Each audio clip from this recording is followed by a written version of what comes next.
Okay. Well, first off, Angela, thank you so much. I know it's been crazy to try to get you on the phone since your schedule's so hectic. Yeah, it's been crazy for me lately. I know. Well, thank you so much. On that case, like, how in the world do you stay in control and balance and productive with your schedule being that hectic? I have to prioritize all the time. I have to see like what needs to get done most immediately now. I also, if it's if it's like I have a bunch of different priorities, I try to knock out the easier things first. Mhm. And I try to do things as early as possible in the day, because as the day like starts winding down, I'm like, all right, I'm exhausted. Correct. So do you ever put anything off? Like, oh, I need a day to myself kind of thing? Or are you more of like, it's got to get done. Let's get to it. I'm a very like the way I am. Like when I bought my house, right? I wanted everything right away. You know how some people will do things gradually. Mm-hmm. I was like, no. I wanted all the furniture that I wanted, so that when I moved in, everything was here. I wanted my backyard done. Like I would try to do everything all at once right away. Yeah. And I stack my day. Like sometimes I'll be like, okay, I have a meeting at 7 o'clock. I might as well try to knock everything out today. Do a meeting at 2, one at 4, one at 6, and then one. I do that so I can keep moving. No, I understand. We want it all right away and done. Since you said your house, I know you live in Brooklyn, correct? Yeah. Okay. Would you ever see a reason to ever leave Brooklyn? And if so, like, where would you live? So I think about that because I don't really want to leave Brooklyn. Okay. But again, you never know. If there's an opportunity somewhere else for whatever, and I feel like it's a great opportunity, I can see doing that. But I feel like I'll always have a place here. Mhm. So I have a 2-family brownstone here, and I just bought a condo in Williamsburg also that I'm renting out. Oh, nice. And so I look at it like if I ever have to leave, I always still have a condo here. And you know what I mean? So I just know that I always have a home in Brooklyn no matter what. Home is where the heart is. You also have your juice bar, that's, staple in your city. Do you plan on opening any more locations or? I feel like I would love to be able to franchise it so that it wouldn't be as hands-on of me, like having to deal with the juice bar. I was in there yesterday, Mhm. and it was just all kinds of. I think when I'm there a lot, it's just a lot of issues that go on with personalities, and this person is not getting along with this person. Oh, okay. Yeah, it turns into a lot of just that, and it is hard for me because I do have a lot of other priorities too. But I try to make sure that I'm clean and that I'm there, whenever I can be. And I can't imagine like opening a juice bar and not being there and not being seen. Oh, So with that being said, I think in order to do it, it would have to be like with a partner where I just really invest. Have you thought about anyone like specific to be a partner with, or? I mean, I think I wouldn't mind opening one in Detroit because I have a house there, and I think you have to look at places that you feel like would benefit from it. And I feel like, in Brooklyn, here in Bed-Stuy, they've definitely benefited from having a juice bar here. So I could see me doing something like that there because I also have a house there. I'm there a lot, and I think it would be beneficial for people in the community. You're in many places at one time. That's what it sounds like. So do you have like a favorite item on the menu at the juice bar? I always like the G5. That's like my favorite. They call it the E5 now because I drink it so much. But it's kale, spinach, bananas, and green apple, and then I always add ginger to it. Ooh, ginger. I'm gonna have to try that one. Yes. So besides all that you have going on, like what's next for you? What else do you have upcoming up? So right now I am going on tour for my Lip Service podcast. Yes. So we did the first 2 dates already, Philly and then New York, and then this weekend we're in Charlotte, Yes. and then we're in Silver Spring. Yep, Sunday and then Monday, and then we come back from. I leave from Silver Spring, come back home for one day, and then I leave again, and I go to Atlanta on Wednesday, and we go to Atlanta Wednesday.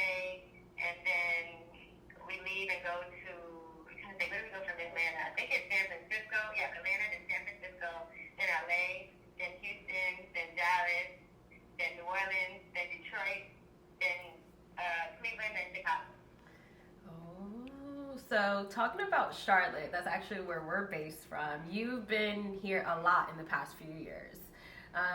This is where we met you, and the baby has brought also so much motivation to our city since he's from Charlotte.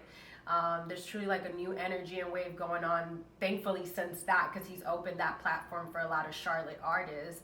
What are your thoughts and advice for artists coming from Charlotte wanting to have that type of breakout year? I think with the baby, I remember when I met him a long time ago, too, he was doing an event with the radio station, and I think everybody got to realize that it has to be a build-up, right? Because it wasn't like a past event or anything like that, and so, sometimes I think people get discouraged early on when they feel like, okay, but I remember coming and the program director was like, he is the biggest artist in our city, he's really hot right now, and so I think everybody was really proud and happy about that. And I think it is important to understand that there's steps, right? And it's not an overnight success. Other people might have seen him and be like, damn, he just blew up out of nowhere, but they don't know it was like 5 years of him doing shows that weren't going to be as lit as they are now. So it's just important to really work hard, work on your show, because a lot of artists work in the studio, but they don't think about what is it like when I perform. And that's so important because that could make people be your fans that had no idea who you were before. So you have to be ready to step on stage and perform. And so while you're, going to the studio and making songs and networking and all of that and on social media, make sure you work on your presence. Correct.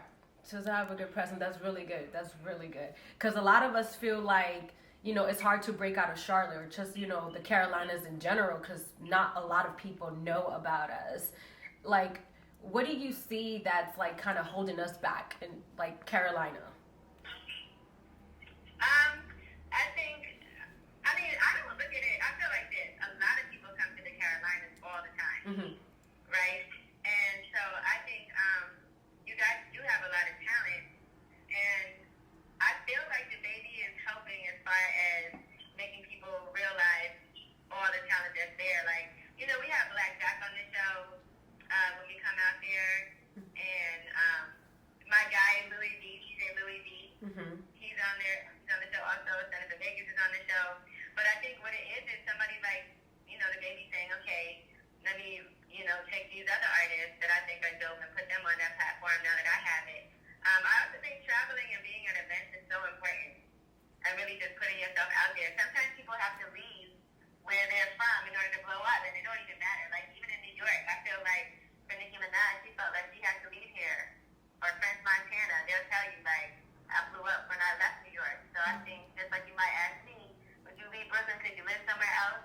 Other people might have to go and say, I'm going to go spend 3 months in Atlanta and work with people there. Or I'm going to go, spend a couple months in New York and see what I can get to happen. You have to invest in yourself.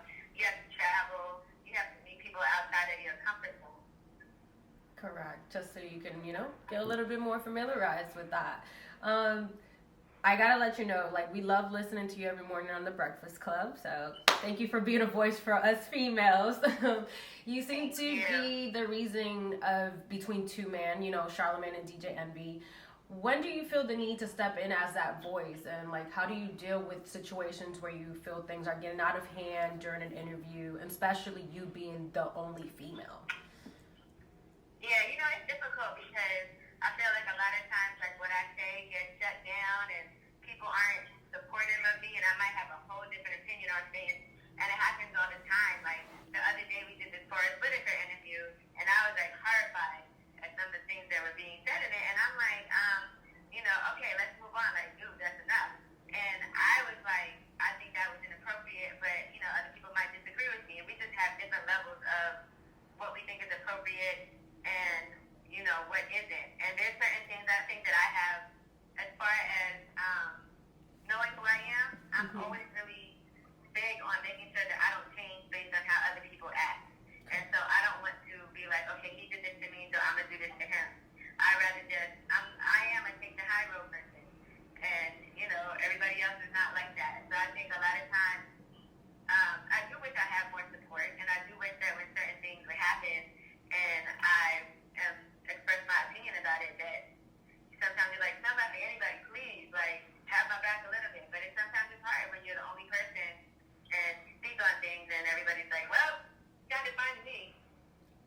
So has that ever like discouraged you? Like, have you ever had thoughts, like example, like, oh, like it's time for me to leave, or like things like that come up, you know? I think that sometimes everybody feels like that at their job. Correct. You know, and I think we should all be comfortable. Like, I'm very comfortable in knowing that if things don't work out at one place, I'll be okay. Like, I have a lot of other businesses going on. I have other investments. And I also have great relationships, and I work really hard. And so I feel like so many people would be excited if I was like, hey, I want to come work with y'all. I can't imagine, like, people who know me being like, no, we'll pass right now. So I think that there's just a lot of opportunity when you know that you are on it like that. So I feel confident in that, but I also feel like sometimes people want to push you to the point where you want to leave, and you have to sometimes just be like, you know what, I'm not going to allow that person to make that happen. No, that's very true. So, you know, just speaking on positivity and negativity, there's recently been some negativity surrounding you and a particular artist. Your coworker DJ Envy believes heavily on loyalty and team based off his recently comments on the situation. So the people are curious on your thoughts about the ongoing situation with Gucci. So what I think about that is a couple of different things, you know, and it's funny you say that because I was looking at, I have all these old tapes and all this old stuff from like interviews I've done. Mm-hmm. So I have everything. And so sometimes people might hear a clip, like I look at this clip of Pink that's been circulating, right? And people hear like a little snippet of something, and they're like, oh my God, you know, whatever. And it's like, no, dude, you gotta put things in context and hear the whole thing. You know what I mean? And then you can't judge an hour-long interview off of 1 minute. Mm-hmm. So, with that being said, a lot of people don't know me from before the Breakfast Club. They just know me from being on there. They might not even know about lip service. You know, they might not know I had a morning show called The Morning After on Sirius. And that's fine because I think it wasn't like I was, you know, super popular back then. I got to where I am because of all the great interviews, you know, and things that happened when I was at Sirius. But that platform wasn't as big as the platform we have now. And I was a lot newer back then. And a lot of the stuff that we did on that show, it was called The Morning After. You know, a lot of it was like sex-related questions with men and with women. Mm-hmm. And so I listened actually to the full interview, because I have it. And we're playing a game called Freaky Girl, and we're talking about the song. And there were a lot of things that were said that I feel like if people would hear the whole interview, they'll be like, oh, well, now I get it. But, you know, people don't have the attention span for that. But I know I have it, so, you know, I feel comfortable in that. I feel comfortable, like, in knowing what I have done and what I haven't done. And I also feel, like, upset that I played into this whole, I have an album coming out, and so let me talk shit about this girl and try to say things about her like she texted me. And to me, it's like, dude, you have a history of lying on many different women and being disrespectful, and then you did it to me. Fine. I shouldn't even have paid any attention to it. But I also feel like, I think sometimes people think because I take the high road all the time and don't say what's really going on, like behind the scenes, it makes people feel like they can just do crazy things. Because they're like, oh, she's not going to say anything. I'm a woman. So it makes me an easier target, number one, when somebody's trying to, you know, do a publicity stunt like that. And then, you know, B, like, they also look at it like, well, Angela's not going to do nothing. So, to be clear, like, I think he was upset that, I don't know if he thought he was banned or whatever, but I made it very, you know, he never was banned from the Breakfast Club. So, I don't know where that even came from. And I guess, like, album time comes and you think you're banned and you're like, let me go with the girl. And I really feel like that's what happened. And then there was that video that was on my page that was posted, you know, that was a small piece of a larger interview. And people are running with it. And it's like, dude, if you heard any of those interviews that I used to do at Sirius, or if you listen to this service now, you know what those conversations are like. And so what I am going to start doing, because I feel like no matter what happens, you have to take some inspiration from it. I am going to start putting out, I just took all these, today, all these mini DVD tapes to get transferred. And I am going to start putting out some of those old videos so people can see, you know, just some, and I have some incredible ones. Oh, wow. So that's actually pretty much it. pretty exciting. And I think no matter what happens, when things happen to you that feel negative, you can always get something good out of it. That's a very good outlook. I mean, you held your composure very well. Even on those little clips, you defended yourself. I was wondering, like, if you had a chance to, sit down and have an interview with him, would you be open to that? I think if you, and I had to watch the interview, then... What is your belief on that? Like, if there was to be another situation towards one of your coworkers, what would your response be? Like, would you stand still for them, or how would it be? I think it depends on what it is. Like, every situation is different. Mm-hmm. I think that, you know what, if somebody brought that on themselves, like, for instance, if you were talking about somebody crazy and saying things about them, and then they said something about you, that's warranted, because you kind of poked it and asked for it. Now, if you're minding your business and you haven't done nothing to a person, and then they start attacking you, for whatever reason, then I think, yes, you have to be like, what the hell is wrong with this person? Would you give him a response if you watched the interview he just did with Charlamagne? Would I give him a response? Yeah, like, would you have anything to say once you watch that, like...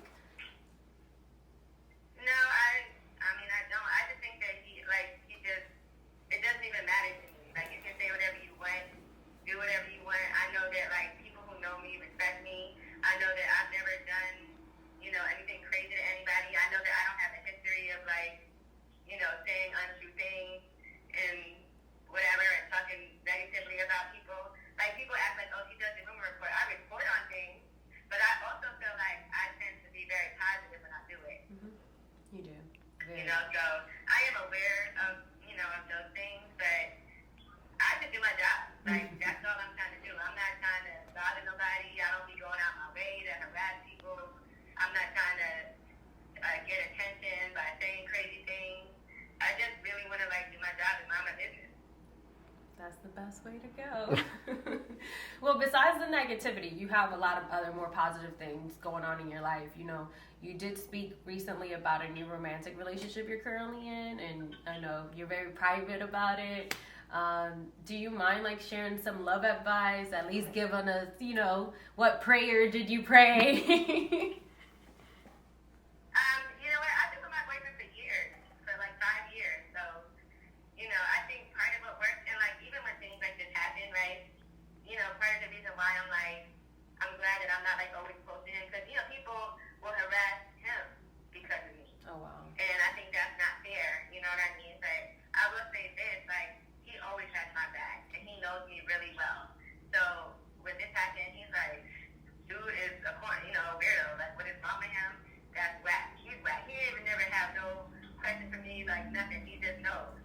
So I think that's good. And things like that make you feel good. I think in general at work, if you have good friends and good people around you, then no matter what happens in life, at least you know you got that. A lot of people don't even have that.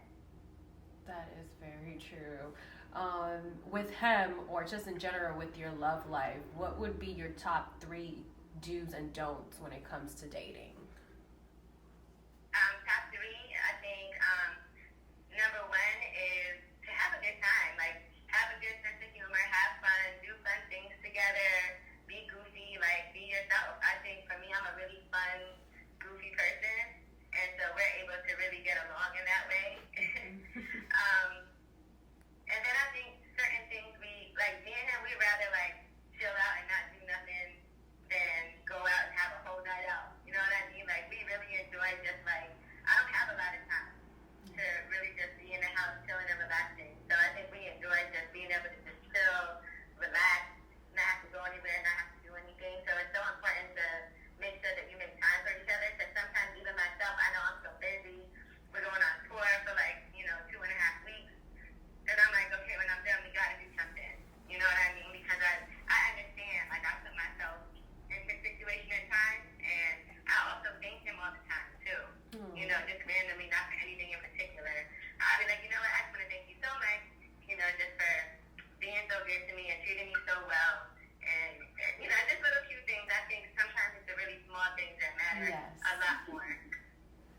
Would you consider yourself really romantic in a relationship, or more of like? He's really not that romantic. I wouldn't say he's not really that romantic. Oh. Which is fine though. Like I think that when he does things, it's funny to me because I'll be like, he's not even like that, and so he'll do it sometimes, but he's not like a super romantic person. Do you guys have different backgrounds? Yeah, I don't think it bothers me though. Yeah, I mean he's not from here, so we definitely do. But I think we're a lot alike in many ways. Just like as far as our sense of humor, I don't think most people have a background like mine anyway. Yes, that is true. So your dad is Chinese and your mom is from the West Indies, correct? Yeah. So with that situation, I feel like people really don't speak much about like those who are like mixed race and caught in the middle of what seems to be like a country divided. Like, what are your thoughts from that experience of just coming from two different backgrounds? I just think that me coming from two different backgrounds has made me a lot more aware of different prejudices and racial tensions and things that happen. Like, I grew up in Southwood, it's an all-black neighborhood. I was the only person, like my dad was the only Chinese person on the block. It's a very West Indian neighborhood. That's where I grew up. So I always identified with that part of me more than anything else because that's what everybody around me was like. But then my mom's the only child, so it was on my dad's side of the family, the Asian side, where I got a chance to really like, we partake in things like Chinese New Year, anytime it's a wedding or a funeral. There's a lot of different traditions that I'm familiar with because of that side of my family. So I think a lot of times people say things and they don't think like black people, a lot of people will think like, okay, Angela's Asian because her last name is Yi, because that's my dad's last name. People try to put things on you. They'll be like, you are whatever your dad is. So if you're half Chinese and your dad's Chinese, that means you're Chinese. Okay, like that's so ridiculous. So I don't think that any Chinese person looks at me and says, look at that Chinese girl. You know what I mean? So it's really just about like when you are mixed race, you can identify with whatever part of yourself you want to. Correct. And I always say, yes, I'm half, Chinese and half black. It is what it is. Like, and no one can tell you this is what you are. Like, dude, shut up. People try to tell me all the time, you're not even black. I'm like, all right, it's just the dumbest thing. Yeah, you can't argue with that. Do you feel like is there a side specifically that you are more in tune with? Like as far as like, do you feel like you're more in touch with your black side or more with like your West Indies side? I mean, definitely my black side. Definitely, listen, I eat Caribbean food every day. When you live in Brooklyn and you grew up here, that culture is so strong here. So whenever I go on vacation, I'm always in the West Indies somewhere. People would tell you, like, Angela was just here. So I definitely identify with that part of me more than anything else. So yeah, that's, definitely what it is. As far as like the Chinese side, I don't even, like, I think this with my family, it's not like my grandparents were very accepting of the fact that my dad married a black woman.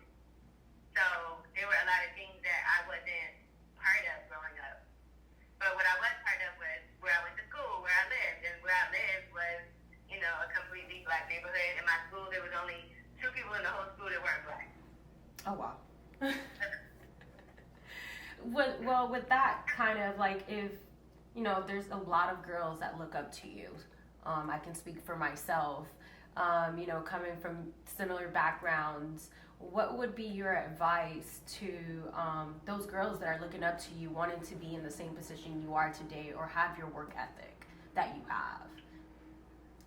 I would say that enjoy this journey and understand that it's not easy at all. It's a lot of hard work. It's a lot of disappointment, but you have to really have a positive outlet.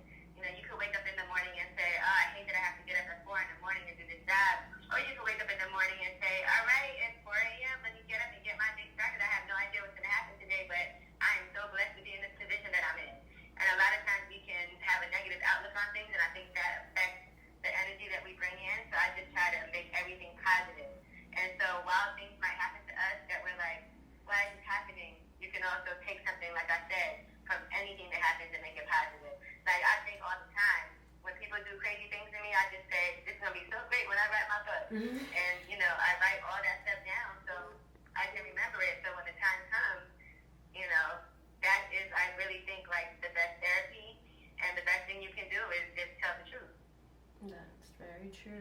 I mean, you're always positive, and you try to stay positive. I was wondering, by any chance, like, have you ever, you know, been in therapy or talked to anyone before just to keep yourself like that mental health balance? I've never done therapy. Oh wow. I think that, I do that segment called Ask You. I think I'm really good at being a therapist to myself. I talk to myself all the time about what I should do in situations. And I'm really good at like removing myself from what's happening in my life and looking at it from an objective point of view. And so when something happens, even in relationships and everything, I can step back and be like, okay, let me take me out of this. What would I tell a person they need to do to handle the situation? I also don't react off of emotion much. I will definitely take my time before I do something that I can't take back. And I think a lot of times people are very like reactive, and I'm not like that. Like I definitely will take my time. People will be like, even when certain things happen and people say things to me, I never want to say something that I shouldn't have said. And so I think I'm really cautious in that way. And like, and I'm very empathetic. Like I put myself in other people's situations. I might think somebody did something, really whack to me, but then I put myself in their situation and I'm like, well, what's going on with this person that's making them act this way? And a lot of times you can understand, I don't mean you agree with it, but you can understand why somebody would do the things that they do. And it makes you be like, okay, now I have a more clear understanding. And usually it's because of their own issues they have with themselves. Correct. Oh wow, that took me back. I'm like, I can only imagine just like all the hard work and just all the stress that you even get from everything that's happening and going on in your work life. Yeah. And trying to stay balanced with everything that comes, especially since that's all I can think of, that you're surrounded by so many men, and I admire that you're always like standing your ground, and I'm like, how does she do it? Like, I know there's probably so much going on in your brain. Yeah, and I have great friends. Like, honestly, when things happen, my phone is blowing up these past few days with everybody, just showing their love and support and being like, is everything okay? Are you good? And I'm like, y'all, I am, trust me. Like, I also know that things don't last forever. Like, people like things to talk about and comment on, and then they move on to something else. And so, but I also know the truth, and I know that I feel like this. Like, when you know that you're living in your truth, you know that the truth eventually will come out. And, that when people do things to be evil, it only ends up bad for them. So. That is true.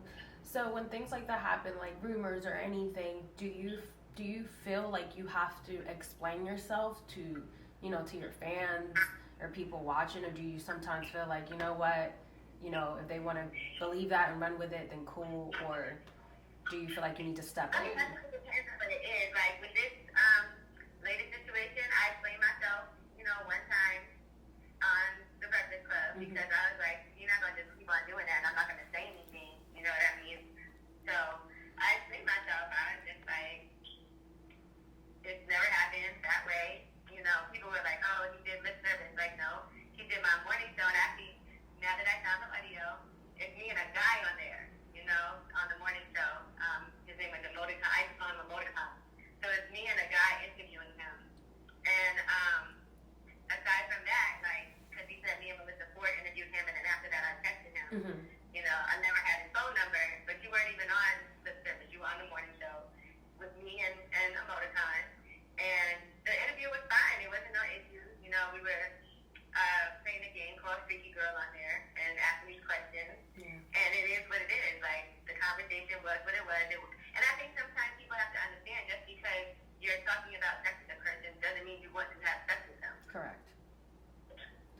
So I think that's another thing that people have to understand. But I feel like you explain yourself, and then you can't keep on explaining yourself.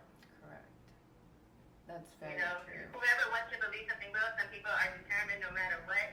You can have you can have evidence, you can have court records, you can have recording, and they still won't believe you. And so it's like a waste of your own breath. There's certain people that will just, no matter what, be determined to not like you, not believe you, and you can't waste your time on that. That is very true. So I want to let that situation rest, but before I do, a lot of us don't get to see like behind the scenes of what happens once like the cameras are done and they're cut. I was wondering, like, what happened after that interview that he said those comments? Like, did you say anything to him, or was anything like brought up after it? I could have taken that out of the interview because obviously we pre-record everything, Mm-hmm. and I really didn't think like people would think that he was being honest. I thought people would just be like, "Oh, he's crazy," because he always does crazy things, Mm-hmm. Like now he's saying that every dust blast and jump. He just says anything. So I didn't think people would really like take it seriously. But I also felt like, okay, so your whole story is I texted you, whatever, however many a decade ago. To me, that's not that serious. Like you clearly said we didn't fuck. Nah, you could say whatever. I think it was disrespectful to be like he's on my dick. I just think it sounds crazy. But I mean, to me, that's not the biggest deal. It wasn't like anything happened, and you didn't say anything happened. And I felt like he just was reacting because, when you listen to the whole thing and the way that it happened, it was like my coworkers egging it on, Correct. and it just made him react and say something because I think I was like, ew. But Well, you held your ground. You did perfect, and you said you're doing your job. yeah. So I was wondering, even at work, do you have a top 5 guess? Top 5, yes. Let me see. Who do I really like that has been on the show? Mhm. Oh man, we just had Trevor Noah on, and I really enjoyed that last interview that we just had with him. Just because that's just top of mind, Donnell Rowland, she's always one of my favorites because that's like my friend too. So I appreciate that. He's really funny. I'm trying to think of who else is really good. It's hard, man, because I can't think of enough stuff. It is. We interviewed so many people that sometimes I'm like, I should have said this person. Yeah. Or, Is there anyone that you guys haven't had on the show that you would want to bring?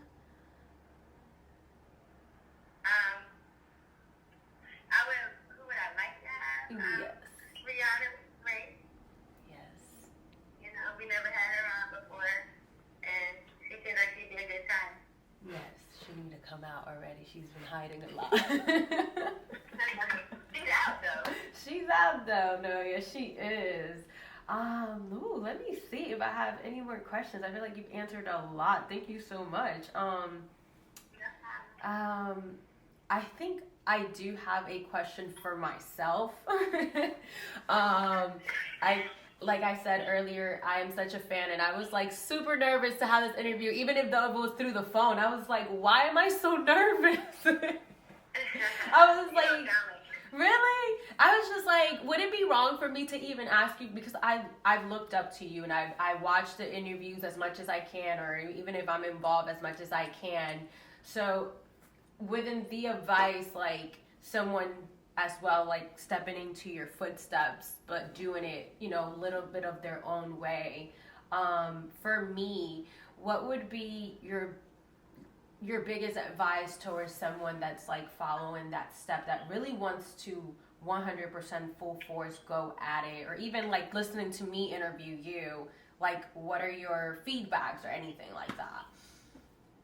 No, I think it was great. It was very conversational. You asked questions that I'm sure in your head you weren't sure about. Yeah. You're like, I don't know about your answers. Yeah. And I think people have different approaches in interviewing, and I think like the approach you took is similar to what I would do. I don't like to interview people in a malicious way or try to embarrass people or, make them feel crazy. It's about making people feel comfortable and making people feel like they're having a conversation, which I think is good. And so, and doing research, so that you're able to bring up things that people know and appreciate that you took some time to, even if they had a book out, read the book. If they're on TV, watch the show. If they're on radio, listen to their show, so that you can actually say some things. Because people love when you can bring up things that have happened or that they're involved in, because then they feel like, okay, this person cares and did their research, and that makes people open up a lot more. No, that's true. Thank you. I appreciate that. I mean, we know Can you're. I jump in real quick? Yeah, go ahead. I'm so sorry. Hey, because we're like going into like the 45-minute mark. Okay. So I wanted to just step in for just like 2 seconds. You have to just hold this off for a second there. Yeah.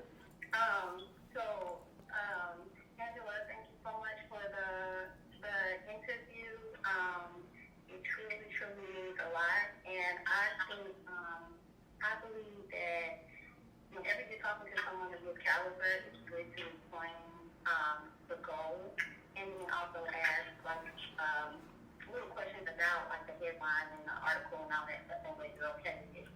So, we're not like a messy, like gossip type of outlet. We were leaning towards like the evening style type of media. And our goal was kind of to get up there in the same, the same space as like an Essence or as a Breakfast Club in regard of, how much y'all have accomplished. So my question to you about that is, number one, what do you find like a disrespect? I don't even know what you find disrespectful headline-wise, because you said a lot of things about, DJ Anthony and Charlamagne, and also the Gucci situation. Is there anything that you think is disrespectful? And is there anything that you want to add to kind of push this to be something that, no one else would be able to have, like any exclusive information that we can kind of have for this article? Because we're going to put it in not only the magazine, but I think we might take some excerpts out and put it online before, everything kind of dies down and all that stuff. So I kind of want to know what your advice is for that and what you would like for us to do.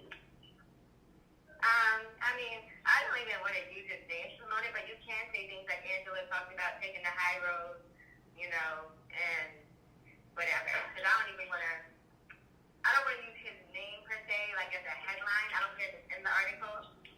Yeah. But I don't mind it being like Angela talked about taking the high road and, her reason, I don't know what you want to call it, but yeah, I get what you're saying. I just don't want to put anything that you would feel is, some people are particular about certain headlines people feel disrespectful. So I just wanted to make sure I didn't do anything that she was saying disrespectful, or if you needed time to kind of just like think about that thought too. I just talked to Terry about that. And then, and I get it that people feel like they're going to think that I'm like calling up press to talk about it, even though it's something that was planned. I would appreciate just being like, hey, we had this on the schedule for the past month, but a lot happened. You know what I mean? Yeah. And because I don't want to make it seem like I clogged up and I wanted to do an article to discuss this person. It's just the timing of it. And I also don't want to not address things that people ask me. I hate when people are like, I don't want to talk about that, or I'm not discussing that. Right. Because y'all are like, y'all don't hold back when y'all interview and stuff. So I know that you kind of like totally okay with things. The other thing that I just wanted to ensure, we're probably most likely going to see you on the 27th, me and Mary. And so I know that we're probably going to, the news, I know there's mention in the news and stuff like that. So we'll probably see you on the 22nd from Charlotte. Okay. Yeah, so did you have any other questions, Angela, and then Mary, if you wanted to finish what you were saying? I'm sorry, I had to interrupt on that one. You're fine. Okay. No, I'm excited. I'm excited to meet you, Angela, when you get here. So, I think the conversation can finish off then. So, yeah, I really appreciate you just taking the time to, talk to us.